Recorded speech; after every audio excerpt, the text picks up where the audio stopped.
গরম বালি আর মরুর দেশ সৌদি আরব এবার ঢাকা পড়েছে সাদা বরফের নিচে, তাপমাত্রা শূন্যের নিচে, অবাক বিশ্ব। এটি কিসের ইঙ্গিত? পুতিনের দেশে আবারও গুপ্ত হত্যা, এবার বোমা হামলায় রুশ সেনাবাহিনীর শীর্ষ কর্মকর্তা নিহত। এতে কি বিদেশি গোয়েন্দারা জড়িত? দুনিয়াতে জান্নাত বানাতে স্বর্ণ হীরার নগরী গড়েছিলেন অভিশপ্ত সাদ্দাত, কিন্তু মুহূর্তেই বালির নিচে চাপা পড়ে। কোথায় সেই নগরী? আসসালামু আলাইকুম, দেখছিলেন Bangla vision world news headline. গরম বালি আর মরুভূমির দেশ সৌদি আরবের বালু এবার ঢেকে গেছে সাদা বরফের স্তূপের নিচে। শুনতে অবাক লাগলেও সৌদির উত্তরাঞ্চলের বিস্তীর্ণ এলাকা ঢেকে গেছে বরফের চাদরে। তাপমাত্রা নেমেছে শূন্যের নিচে। সামাজিক যোগাযোগ মাধ্যমে ছড়িয়ে পড়া ভিডিও দেখে অবাক পুরো বিশ্ব। কিভাবে সম্ভব হলো মরুর দেশে এমন বিরল তুষারপাত? এটা কি শুধু আবহাওয়ার অস্বাভাবিকতা, নাকি জলবায়ু পরিবর্তনের আরেকটি বড় ইঙ্গিত? শাহরিয়া আমান সানির ডেস্ক রিপোর্ট। তুষারপাতের মতো বিরল ঘটনার সাক্ষী হল মরুর দেশ সৌদি আরব। দেশটির উত্তরাঞ্চলের বিস্তীর্ণ এলাকা এখন বরফের চাদরে ঢাকা। তাপমাত্রা নেমে গেছে হিমাঙ্কের নিচে। সামাজিক যোগাযোগ মাধ্যমে ছড়িয়ে পড়া ভিডিওগুলো রীতিমতো ভাইরাল। তপ্ত বালু আর ধুধু মরুভূমির জন্য পরিচিত সৌদি আরব আজ যেন রূপ নিয়েছে শ্বেত শুভ্র এক কল্পরাজ্যে। বিরল এই তুষারপাত দেখা গেছে সৌদি আরবের উত্তরাঞ্চলীয় তাবুক ও হাইল প্রদেশে, বিশেষ করে জর্দান সীমান্তবর্তী পাহাড়ি এলাকাগুলোতে। এখানে তাপমাত্রা নেমে গেছে 0 ডিগ্রিরও নিচে, যা এই অঞ্চলের জন্য প্রায় অকল্পনীয়। শুধু তুষারপাত নয়, উত্তর সৌদি আরবের বিভিন্ন অংশে হয়েছে তীব্র বৃষ্টিপাতও। রিয়াদের উত্তরাঞ্চলেও দেখা দিয়েছে বৈরী আবহাওয়া। মুহূর্তে বদলে গেছে চিরচেনা সৌদির আকাশ। সৌদি আবহাওয়া বিভাগের তথ্য অনুযায়ী পুরো মধ্যপ্রাচ্য জুড়ে সৃষ্টি হয়েছে একটি গভীর নিম্নচাপ। এই নিম্নচাপের প্রভাবেই দেখা মিলেছে শৈত্যপ্রবাহ, ভারী বৃষ্টিপাত এবং অস্বাভাবিক তুষারপাত। আবহাওয়াবিদরা বলছেন, আগেই পাহাড়ি এলাকাগুলোতে শীত ও তুষারপাতের পূর্বাভাস দেওয়া হয়েছিল। প্রকৃতি আবারও প্রমাণ করল তার বিস্ময়ের কোনো সীমা নেই। সে বদলায়, চমক দেয়, আর কখনো কখনো মরুর বুকেও নামিয়ে আনে তুষার। মরুভূমির দেশ সৌদি আরব আজ ইতিহাসের এক বিরল অধ্যায়ের সাক্ষী। শাহরিয়া আমান সানি, বাংলা ভিশন। রাশিয়ার ভেতরে আবারও ঘটেছে চাঞ্চল্যকর গুপ্ত হত্যা। এবার মস্কোয় গাড়িতে বোমা বিস্ফোরণে নিহত হয়েছে রুশ সেনাবাহিনীর এক শীর্ষ কর্মকর্তা। এই ঘটনায় রুশ নিরাপত্তা ব্যবস্থার দুর্বলতা প্রকাশ পেয়েছে বলে মত বিশ্লেষকদের। কোনো বিদেশি গোয়েন্দা এই হত্যায় জড়িত? নতুন এই প্রশ্ন আর উদ্বেগে পুতিন প্রশাসন। হিজল জোবায়েরের ডেস্ক রিপোর্ট। রাশিয়ার রাজধানী মস্কোয় গাড়িতে বোমা বিস্ফোরণ ঘটিয়ে এক ঊর্ধ্বতন সেনা কর্মকর্তাকে হত্যা করা হয়েছে। 22 ডিসেম্বর তার গাড়ির নিচে গোপনে লুকিয়ে রাখা একটি ডিভাইস বিস্ফোরিত হলে এ ঘটনা ঘটে। এক বিবৃতিতে বিশেষ রুশ তদন্ত দল জানিয়েছে, লেফটেন্যান্ট জেনারেল ফানিল সারভারোভের হত্যার রহস্য উন্মোচনে এরই মাঝে বিস্তৃত পরিসরে তদন্ত শুরু হয়েছে। সারভারোভ ছিলেন জেনারেল স্টাফের প্রশিক্ষণ বিভাগের প্রধান। রুশ অনুসন্ধান কমিটি জানিয়েছে, রাজধানীর দক্ষিণাঞ্চলে ওই বিস্ফোরণের ঘটনা ঘটে। আহত অবস্থায় হাসপাতালে নেওয়ার পর মারা যান সারভারোভ। রুশ সংবাদ মাধ্যমগুলোর খবরে বলা হয়, মস্কোর ইয়াসেনেভায়া স্ট্রিটের কার পার্কে একটি সাদা রঙের গাড়িতে বিস্ফোরণ ঘটে। তখন চালক গাড়ির ভেতরেই ছিলেন। ঘটনাস্থলের ছবিতে মারাত্মকভাবে ক্ষতিগ্রস্ত একটি গাড়ি দেখা যায়। কারাই গুপ্ত হত্যা চালিয়েছে তা এখনো অস্পষ্ট, তবে প্রাথমিকভাবে এর সঙ্গে ইউক্রেনের বিশেষ বাহিনীর যোগসূত্র আছে বলে ধারণা করা হচ্ছে। তদন্ত কমিটির মুখপাত্র সেতলানা পেত্রেনকোর বরাতে রাশিয়ার রাষ্ট্রীয় সংবাদ সংস্থা তাস জানিয়েছে, হত্যাকাণ্ডের পেছনে সম্ভাব্য একাধিক উদ্দেশ্য খতিয়ে দেখছেন তদন্তকারীরা। এর মধ্যে একটি সম্ভাবনা হলো এটি ইউক্রেনীয় গোয়েন্দা সংস্থাগুলোর পরিকল্পনায় সংঘটিত হয়েছে। এ ঘটনায় এরই মাঝে একটি ফৌজদারি মামলা হওয়ার কথা জানিয়েছেন তিনি। শেষ খবর পর্যন্ত এই হত্যাকাণ্ড নিয়ে ইউক্রেনের দিক থেকে কোনো মন্তব্য আসেনি। তাসের তথ্য অনুযায়ী 1969 সালে জন্ম নেওয়া সারভারোভ সামরিক জীবনে বিভিন্ন উচ্চপদস্থ কমান্ডে দায়িত্ব পালন করেছেন। 1990-এর দশকে ওসেটিয়ান ইঙ্গুস সংঘাত ও চেচেন যুদ্ধে তিনি সরাসরি অংশ নেন। 2015-16 সালে তিনি সিরিয়ার সামরিক অভিযান পরিকল্পনা ও বাস্তবায়নের কাজে যুক্ত ছিলেন। 2016 সালে তাকে জেনারেল স্টাফের অপারেশনাল ট্রেনিং ডিরেক্টরেটের প্রধান হিসেবে নিয়োগ দেওয়া হয়। সব মিলিয়ে রুশ বাহিনীর গুরুত্বপূর্ণ এক কমান্ডার ছিলেন তিনি। নানা সময়ে গুরুত্বপূর্ণ রুশ সেনা কর্মকর্তা ও প্রভাবশালীদের ওপর ইউক্রেন গুপ্ত হামলা চালিয়ে আসছে। 2022 সালের ফেব্রুয়ারিতে যুদ্ধ শুরুর পর থেকেই রাশিয়ার ভেতরে এবং ইউক্রেনের রুশ নিয়ন্ত্রিত এলাকাগুলোতে ইউক্রেন একাধিক আলোচিত হত্যাকাণ্ড চালিয়েছে বলে ধারণা করা হয়। চলতি বছরের এপ্রিলেই মস্কোর কাছে জেনারেল স্টাফের উপপ্রধান জেনারেল ইউরোস্লাভ মোস্কালিক একটি গাড়ি বিস্ফোরণে নিহত হন। এর আগে 2024 সালের ডিসেম্বর মাসে কিয়েভ একটি হামলার দায় স্বীকার করে, যাতে রাশিয়ার পারমাণবিক, জৈবিক ও রাসায়নিক সুরক্ষা বাহিনীর প্রধান লেফটেন্যান্ট জেনারেল ইগর কিরিলোভ নিহত হন। তার অ্যাপার্টমেন্ট ভবনের বাইরে একটি স্কুটারে লুকানো বোমা বিস্ফোরণে তিনি মারা যান। তার আগের মাসেই আরেক গাড়ি বোমা বিস্ফোরণে ভ্যালেরি ট্রানকোভস্কিকে হত্যা করা হয় বলে জানায় বিভিন্ন ইউক্রেনীয় সূত্র। ভ্যালেরি ছিলেন রুশ নৌবাহিনীর ক্যাপ্টেন, যাকে বেসামরিক লক্ষ্যবস্তুতে ক্ষেপণাস্ত্র হামলার নির্দেশ দেওয়ার অভিযোগে যুদ্ধ অপরাধী হিসেবে অভিযুক্ত করেছিল কিয়েভ। এসবের বাইরেও আলোচিত ঘটনাগুলোর মধ্যে আরও আছে 2023 সালের জুলাই মাসে দক্ষিণাঞ্চলীয় শহর ক্রাসনোদারে গুলি করে রুশ সামরিক কর্মকর্তা স্তানিস্লাভ রজিৎস্কিকে হত্যা। একই বছরের এপ্রিলে সেন্ট পিটার্সবার্গের একটি ক্যাফেতে উপহার হিসেবে দেওয়া একটি ভাস্কর্যে বিস্ফোরণ ঘটিয়ে রুশ সামরিক ব্লগার মেক্সিম ফোমিনকে হত্যা এবং 2022 সালের আগস্টে একটি গাড়ি বোমা বিস্ফোরণে পুতিনের মস্তিষ্ক বলে খ্যাত কট্টর জাতীয়তাবাদী বুদ্ধিজীবী আলেকজান্ডার দুগিনের কন্যা দারিয়া দুগিনাকে হত্যা। হিজল জোবায়ের, বাংলা ভিশন।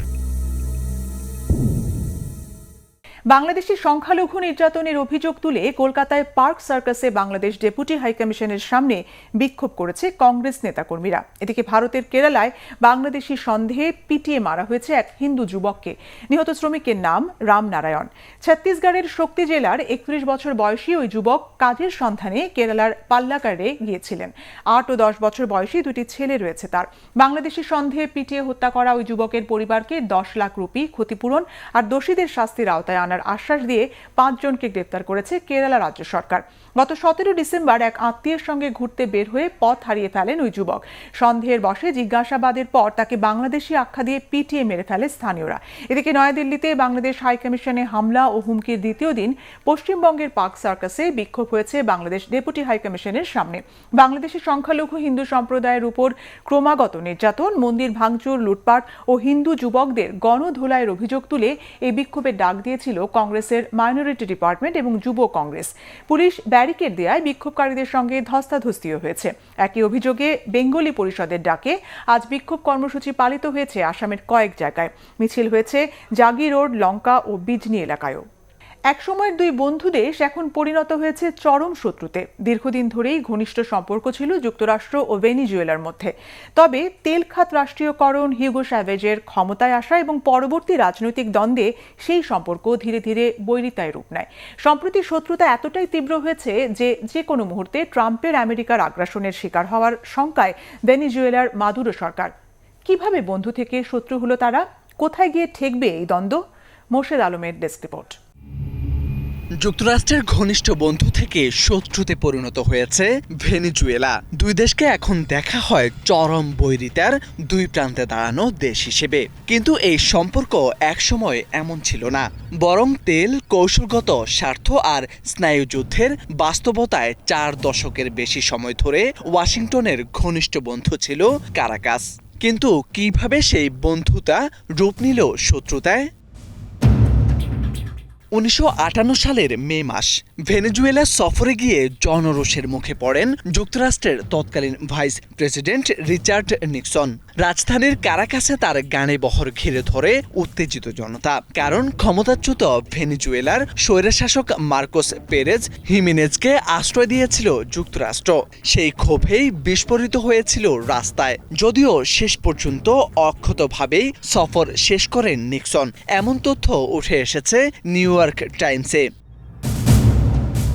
প্রতিবেদনে বলা হয়, তৎকালীন ভেনেজুয়েলার গণতন্ত্র উত্তরণের পথে দেশে বিদেশে নতুন রাজনৈতিক সমীকরণ তৈরি হচ্ছিল। ওই ঘটনার দায় নিক্সন চাপান ভেনেজুয়েলার কমিউনিস্টদের উপর। এর মধ্য দিয়েই ওয়াশিংটনের বিশেষ নজরে আসে দেশটি। শুরু হয় দুই দেশের দীর্ঘ মধুচন্দ্রিমা, যা টিকেছিল প্রায় 4 দশক। যুক্তরাষ্ট্রের ফ্লোরিডা ইন্টারন্যাশনাল ইউনিভার্সিটির অধ্যাপক ব্রিয়ান ফনসেকার জানিয়েছেন ২০ দশকের শেষ ভাগে ভেনেজুয়েলা ছিল ওয়াশিংটনের জন্য এক আদর্শ মিত্র। কারণ ছিল দুটো: বিশাল জ্বালানি তেলের ভাণ্ডার এবং স্নায়ুযুদ্ধের প্রেক্ষাপটে সোভিয়েত ইউনিয়নের প্রভাব ঠেকানো। তবে এই সমীকরণে প্রথম বড় ফাটল ধরে যখন কারাকাস নিজ দেশের তেল খাত রাষ্ট্রীয়করণ করে। এতে মার্কিন স্বার্থে আঘাত এলেও সম্পর্ক পুরোপুরি ভাঙেনি। এর পেছনে বড় কারণ ছিল তেল নিয়ন্ত্রণ। ১৯৯১ সালে সোভিয়েত ইউনিয়নের পতনের পর লাতিন আমেরিকার গুরুত্ব কমতে থাকে মার্কিন পররাষ্ট্রনীতিতে। তবু তেল সরবরাহকারী হিসেবে ভেনেজুয়েলা তখনও গুরুত্বপূর্ণ তাদের কাছে। ১৯৯৮ সালের ডিসেম্বরে নির্বাচনে জিতে ক্ষমতায় আসেন বামপন্থী সেনা কর্মকর্তা হুগো শেভেজ, আর সেখান থেকে সম্পর্কের মোড় ঘুরতে শুরু করে। ২০০২ সালে শেভেজকে উৎখানের এক ব্যর্থ অভ্যুত্থান পরিস্থিতিকে পুরোপুরি বদলে দেয়। শেভেজ সরাসরি অভিযোগ করেন যুক্তরাষ্ট্রের তৎকালীন প্রেসিডেন্ট জর্জ ডব্লিউ বুশ প্রশাসন এই ষড়যন্ত্রে জড়িত ছিল। হোয়াইট হাউস তা অস্বীকার করলেও ২০০৪ সালে প্রকাশিত অবমুক্ত নথিতে দেখা যায় অভ্যুত্থান চেষ্টার বিষয়ে যুক্তরাষ্ট্র আগে ভাগেই অবগত ছিল। ২০০৭ সালে শেভেজ ভেনেজুয়েলার তেল শিল্পে আবারও কঠোর রাষ্ট্রীয় নিয়ন্ত্রণ আরোপ করেন। ২০১৩ সালে তার মৃত্যুর পর উত্তরসূরি নিকোলো মাদুরো একই নীতি অনুসরণ করেন। এর ফলে ওয়াশিংটন ও কারাকাসের দূরত্ব আরও বাড়তে থাকে। ডোনাল্ড ট্রাম্পের শাসনামলে সেই দূরত্ব রূপ নেয় প্রকাশ্য বৈরিতায়।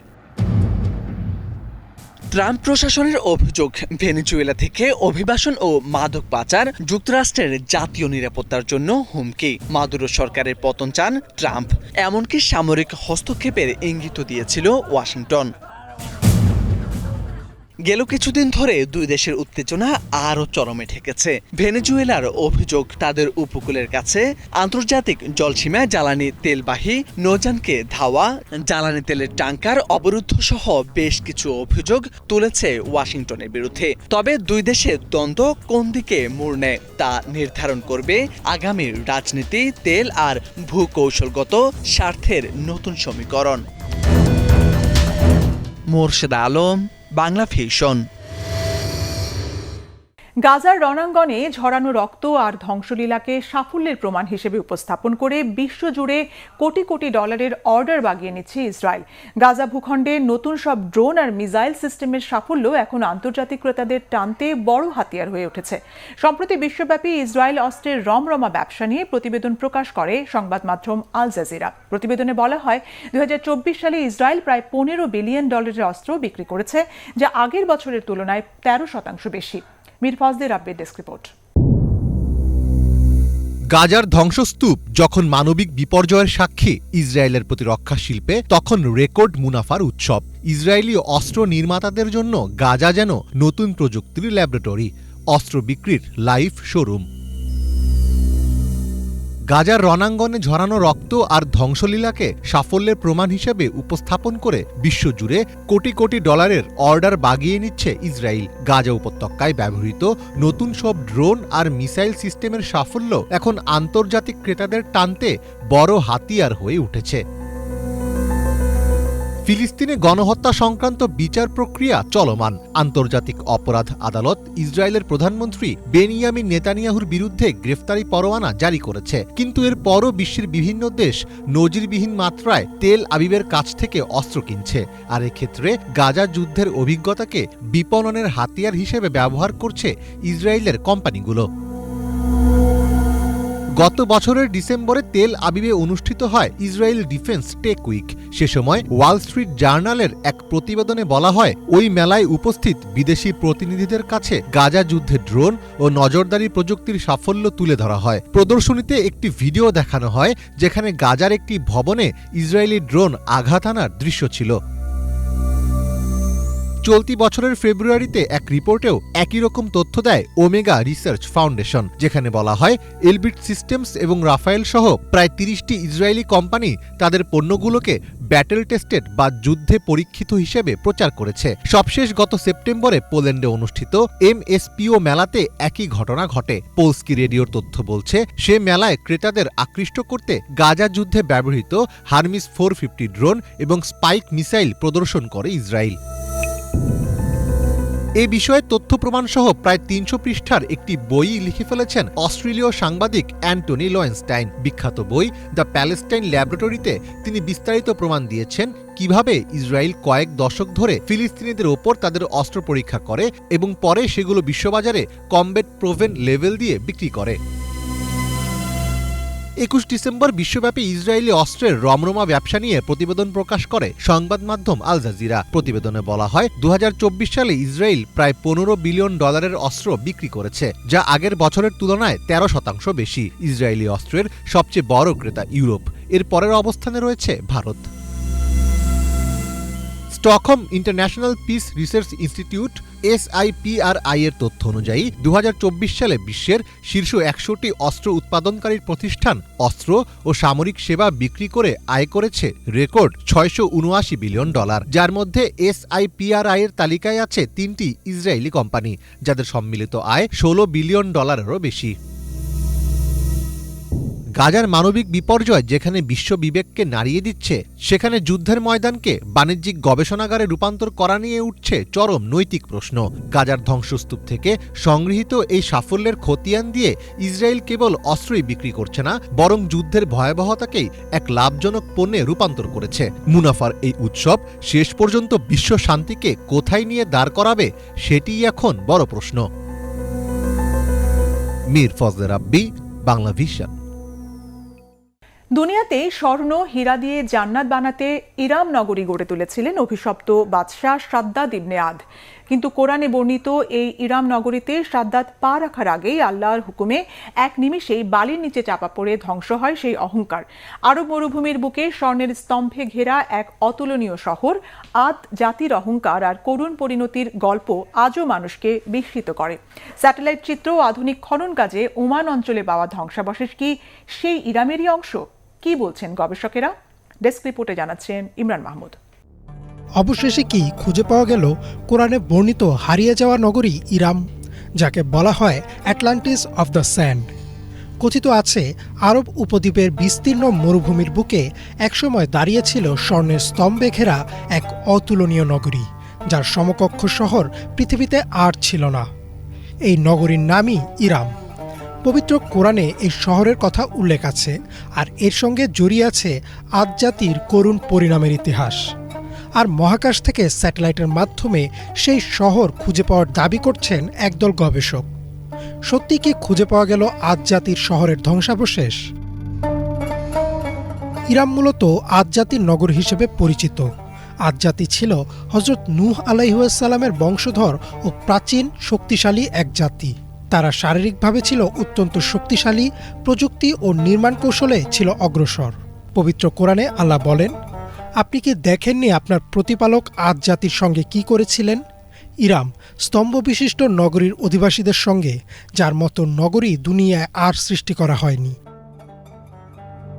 আয়াতটি থেকে বোঝা যায় ইরাম ছিল এক অনন্য নগরী, যার তুলনা সেই যুগে কেউ করতে পারত না। কোরআন ও তাফসির গ্রন্থগুলোতে বলা হয় আদ জাতির কাছে আল্লাহ হযরত হুদ আলাইহিসসালামকে নবী হিসেবে পাঠিয়েছিলেন, কিন্তু তারা অহংকারে অন্ধ হয়ে তার দাওয়াত প্রত্যাখ্যান করে। তারা বলতো, আমাদের চেয়ে শক্তিশালী কে আছে? আর এই অহংকারই তাদের ধ্বংস ডেকে আনে। ঐতিহাসিকদের মতে ইরাম নগরী নির্মাণের সঙ্গে জড়িয়ে আছে এক কিংবদন্তি চরিত্র, বাদশাহ সাদ্দাত ইবনে আদ। তাফসির ইবনে কাসির সহ বিভিন্ন ইসলামিক ঐতিহাসিক গ্রন্থে উল্লেখ আছে, সাদ্দাত জান্নাতে বর্ণনা শুনে দুনিয়াতেই জান্নাত বানাতে চেয়েছিলেন। তাই তিনি সোনা, রূপা, মূল্যবান পাথর আর উঁচু উঁচু স্তম্ভ দিয়ে এক বিশাল শহর নির্মাণের আদেশ দেন। উদ্দেশ্য ছিল মানুষের ওপর নিজের ক্ষমতা আর ঐশ্বর্য জাহির করা এবং আল্লাহর অস্তিত্বকে অস্বীকার করা। কিন্তু এই শহরে বসবাস করার সুযোগ আদ জাতির আর হয়নি।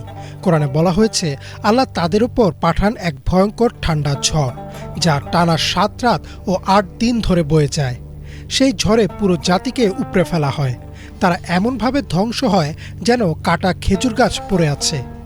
রাসূলুল্লাহ সাল্লাল্লাহু আলাইহি ওয়াসাল্লাম আদ জাতির এই ধ্বংসের কথা উল্লেখ করে বাতাসের ভয়াবহতার কথা স্মরণ করিয়ে দিয়েছেন, যা সহিহ মুসলিমে বর্ণিত হয়েছে। আধুনিক যুগে ইরাম নগরী নিয়ে নতুন করে আলোচনা শুরু হয় 1990-এর দশকে। বিবিসিতে প্রকাশিত একটি প্রতিবেদন মতে, ওমানের ধোফার অঞ্চলে স্যাটেলাইট ছবির মাধ্যমে মরুভূমির নিচে প্রাচীন এক বসতির চিহ্ন ধরা পড়ে। পরে সেখানে খনন কাজ চালিয়ে পাওয়া যায় প্রাচীন বাণিজ্য পথ, পাথরের স্তম্ভ ও ধ্বংসপ্রাপ্ত স্থাপনার অংশ। গবেষকরা ধারণা করেন এটি হয়তো কোরআনে বর্ণিত ইরাম নগরীর অংশ হতে পারে। ন্যাশনাল জিওগ্রাফি ও ইউনেস্কো সংশ্লিষ্ট গবেষণাতেও এই জায়গাটিকে প্রাচীন উবার বা ইরামের সঙ্গে মিলিয়ে দেখা হয়েছে। গবেষকরা স্থানটিকে অ্যাটলান্টিস অফ দ্য স্যান্ড নামে ডাকেন। তবে প্রত্নতাত্ত্বিকরা এ বিষয়ে একমত নন। কেউ বলেন এটি হয়তো আদ জাতির রাজধানী নয়, বরং গুরুত্বপূর্ণ বাণিজ্য কেন্দ্র ছিল। আবার অনেক মুসলিম গবেষকের মতে কোরআনে বর্ণিত ধ্বংস ও আধুনিক আবিষ্কারের মধ্যে বিস্ময়কর মিল রয়েছে। ইসলামিক স্কলারদের মতে কোরআনে ইরামকে নিদর্শন হিসেবে উল্লেখ করেছে, যাতে মানুষ অহংকারের পরিণতি থেকে শিক্ষা নেয়। আজও ইরাম পুরোপুরি আবিষ্কৃত হয়েছে কিনা তা নিয়ে বিতর্ক রয়েছে, কিন্তু কোরআন ও সহিহ হাদিসে আদ জাতি ও ইরামের যে সতর্কবার্তা দেয়া হয়েছে তাতে স্পষ্ট যে শক্তি, সম্পদ আর প্রযুক্তি কখনোই আল্লাহর আযাব থেকে রক্ষা করতে পারে না। মরুভূমির বালুর নিচে হারিয়ে যাওয়া ইরাম নগরী তাই শুধু একটি শহর নয়, বরং মানব ইতিহাসের এক জীবন্ত সতর্কবার্তা। ইমরান মাহমুদ, বাংলাভিশন। বিশ্বের বৃহত্তম পারমাণবিক বিদ্যুৎ কেন্দ্র কাশিওজাকি কারিওরারি আবারও চালু করতে যাচ্ছে জাপান। স্থানীয় সময় সোমবার আঞ্চলিক ভোটের পর এই সিদ্ধান্ত নেওয়া হয়।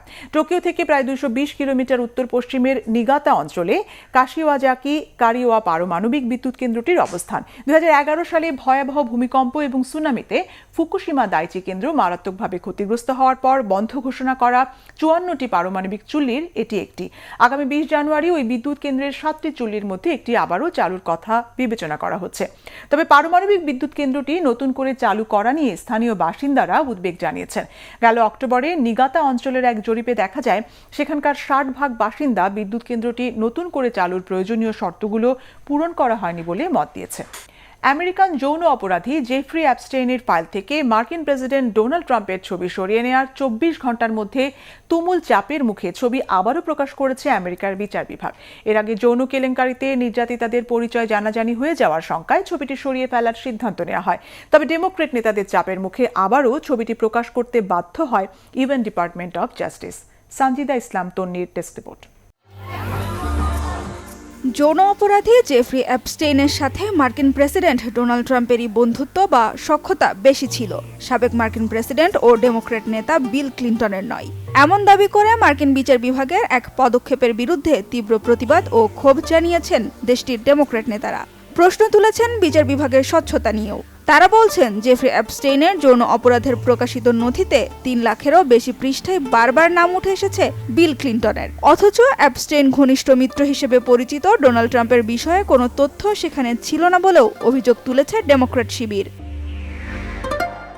বিচার বিভাগের ওয়েবসাইট থেকে ট্রাম্পের সাথে একাধিক নারীর ছবিসহ আরও 13 থেকে 16টি ছবি সরিয়ে নেওয়া হয়েছে, যা বিচার বিভাগের স্বচ্ছতার প্রশ্নকে আরও উস্কে দিয়েছে।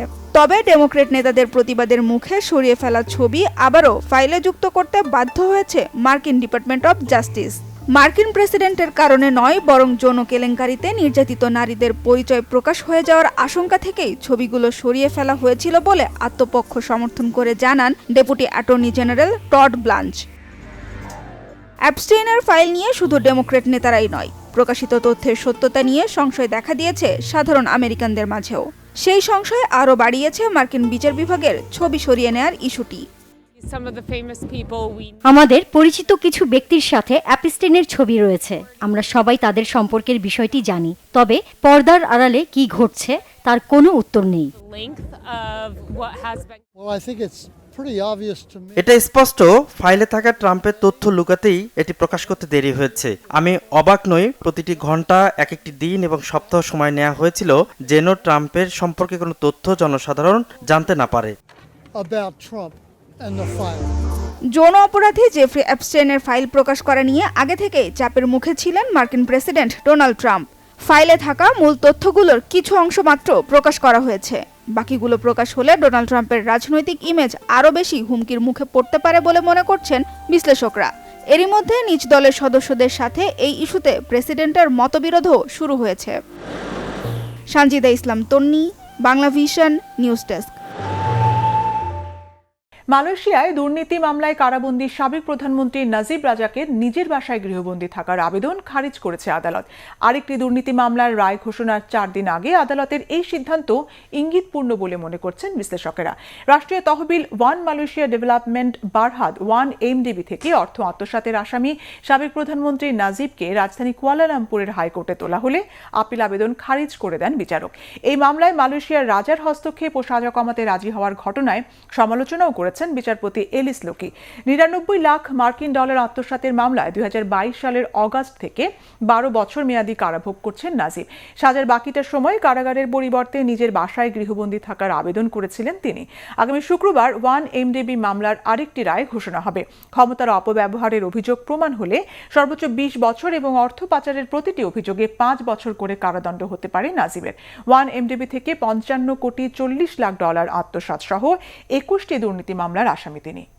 জাপানের সামরিক শক্তি ও পারমাণবিক সক্ষমতা অর্জনের বিরুদ্ধে এবার হুঁশিয়ারি উচ্চারণ করেছেন উত্তর কোরিয়ার শীর্ষ নেতা কিম জং উন। উত্তর কোরিয়ার মতে এই ধরনের উচ্চাকাঙ্ক্ষা শুধু জাপানের নিজস্ব নিরাপত্তার জন্যই নয়, বরং গোটা পূর্ব এশিয়ার শান্তি ও স্থিতিশীলতার জন্য একটি গুরুতর হুমকি তৈরি করতে পারে। মির ফজলে রাব্বির আরেকটি ডেস্ক রিপোর্ট। জাপানের ক্রমবর্ধমান সামরিক শক্তি ও পারমাণবিক সক্ষমতা অর্জনের প্রচ্ছন্ন ইঙ্গিত নিয়ে এবার হুঁশিয়ারি উচ্চারণ করেছেন উত্তর কোরিয়ার শীর্ষ নেতা কিম জং উন। উত্তর কোরিয়ার মতে এই ধরনের উচ্চাকাঙ্ক্ষা শুধু জাপানের নিজস্ব নিরাপত্তার জন্যই নয়, বরং গোটা পূর্ব এশিয়ার শান্তি ও স্থিতিশীলতার জন্য একটি গুরুতর হুমকি তৈরি করতে পারে। 21 ডিসেম্বর এক প্রতিবেদনে এ তথ্য জানিয়েছে সাউথ চায়না মর্নিং পোস্ট। সংবাদ মাধ্যমটি জানায়, গত অক্টোবরে মার্কিন প্রেসিডেন্ট ডোনাল্ড ট্রাম্প দক্ষিণ কোরিয়ার প্রেসিডেন্ট লি জে মিউংয়ের সঙ্গে বৈঠকের পর দেশটিকে পারমাণবিক সাবমেরিন নির্মাণের সবুজ সংকেত দেন। যুক্তরাষ্ট্র যখন দক্ষিণ কোরিয়ার জন্য পারমাণবিক চালিত সাবমেরিন তৈরির অনুমোদন দেয়, তার পরপরই জাপানে এ ধরনের বক্তব্য ও আলোচনা জোরালো হতে শুরু করে। কিম জং উন সরাসরি জাপানের এই পদক্ষেপকে এশীয় অঞ্চলে অস্থিতিশীলতা তৈরির অপচেষ্টা হিসেবে বর্ণনা করেছেন। উত্তর কোরিয়ার পররাষ্ট্র মন্ত্রণালয়ের অধীনে থাকা ইনস্টিটিউট ফর জাপান স্টাডিজ থেকে প্রকাশিত এক প্রেস বিবৃতিতে এই কড়া হুঁশিয়ারি দেওয়া হয়। উত্তর কোরিয়ার এক কর্মকর্তা নাম প্রকাশ না করার শর্তে বলেন, জাপানের এসব বক্তব্যকে কোনো বিচ্ছিন্ন বা তাৎক্ষণিক মন্তব্য হিসেবে দেখার সুযোগ নেই, বরং এটি জাপানের দীর্ঘদিনের পারমাণবিক অস্ত্র অর্জনের আকাঙ্ক্ষার স্পষ্ট বহিঃপ্রকাশ। উত্তর কোরিয়া নিয়মিতভাবে জাপানের ওপর দিয়ে বা জাপানের সমুদ্রসীমায় ব্যালিস্টিক মিসাইল পরীক্ষা করে। এতে জাপানের সাধারণ জনগণের মধ্যে নিরাপত্তার অভাব তৈরি হয়েছে। এছাড়া চীনের ক্রমবর্ধমান প্রভাব, তাইওয়ান ইস্যু এবং দক্ষিণ চীন সাগরে চীনের আধিপত্য জাপানের জন্য উদ্বেগের কারণ হয়ে দাঁড়িয়েছে। এমন অবস্থায় জাপানের নিজস্ব পারমাণবিক সক্ষমতা থাকা উচিত কিনা এ নিয়ে একটি সূক্ষ্ম বিতর্ক তৈরি হয়েছে। সম্প্রতি জাপানের নিরাপত্তা নীতি প্রণয়নের সঙ্গে যুক্ত এক কর্মকর্তা দেশটির পারমাণবিক অস্ত্র রাখার প্রয়োজনীয়তা নিয়ে মন্তব্য করেন। ওই বক্তব্যের পরপরই উত্তর কোরিয়া এই কড়া প্রতিক্রিয়া জানালো। মির ফজলে রাব্বি, বাংলা ভিশন। এই ছিল আজকের মতো। সাথে থাকায় ধন্যবাদ।